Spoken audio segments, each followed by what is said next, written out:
নমস্কার, আমি করবী চলে এসেছি একটা নতুন ব্লগের সাথে অনুদের মেয়েবেলা চ্যানেলে। এটা আমার পার্ট 3 ব্লগ, অর্থাৎ ত্রিপুরা যাওয়ার পর থেকে এটা 3 নম্বরের ব্লগ।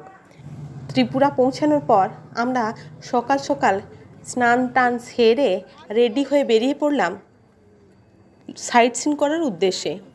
এখানে আজকে আমাদের মেন লোকেশন ছিল উজ্জয়িনী প্যালেস। চলুন দেখা যাক উজ্জয়িনী প্যালেসটা আমরা কিভাবে ঘুরলাম। আর তার আগে অবশ্যই আমাদের লাইক, সাবস্ক্রাইব ও কমেন্ট করে চ্যানেলটির পাশে থাকার বিশেষ অনুরোধ রইল। যাই হোক, আমরা গাড়িতে উঠে বসলাম এবং আমাদের গাড়িও যথাসময়ে স্টার্ট করে দিল।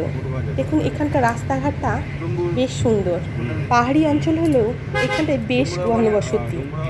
আমরা প্রথমে ব্রেকফাস্টের জন্য একটা রেস্টুরেন্টে এসে পৌঁছালাম।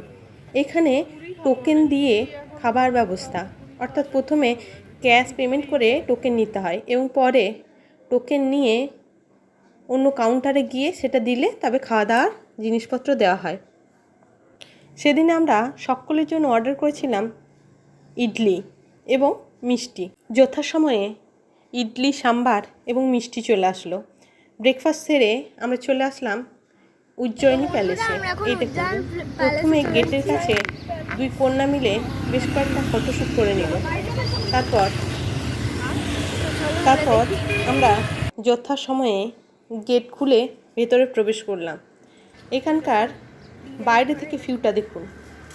মেন রোড থেকে বেশ কিছুটা হাঁটার পর মূল গেট, সেই গেট ধরে আমরা অগ্রসর হলাম উজ্জয়িনী প্যালেসের উদ্দেশ্যে। এটা হলো উজ্জয়িনী প্যালেসের বাইরের ভিউ। এরপর গেটে ঢুকে প্রথমে টিকিট কেটে আমরা ভেতরে প্রবেশ করলাম। এর প্রসঙ্গে বলে রাখি, এখানে পার হেড টিকিট মূল্য 50 টাকা। এছাড়া গাড়ি পার্কিংয়ের আলাদা ব্যবস্থা এবং তার আলাদা টাকা পেমেন্ট করতে হয়। যাই হোক, আমরা সকলে মিলে ভেতরের দিকে অগ্রসর হলাম। বাইরের অংশ এবং ভেতরের অংশের মধ্যে এক বিশাল তারতম্য। এখানে প্রচুর জায়গা, অর্থাৎ এক বিশাল জায়গা জুড়ে উজ্জয়িনী প্যালেস। দেখুন, গেট থেকে মেন প্যালেসের দূরত্বটা কিছুটা হলেও বুঝতে পারবেন।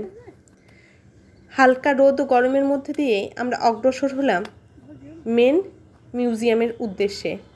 রাস্তার মধ্যে এত সুন্দর প্রকৃতির পরিবেশ এবং সাজানো গোছানো পার্কের মতো সামনের এই সুন্দর দৃশ্য দেখে আমার ছোটো কন্যা বেশ কয়েকটা ভিডিও ক্লিপিংও করে নিল।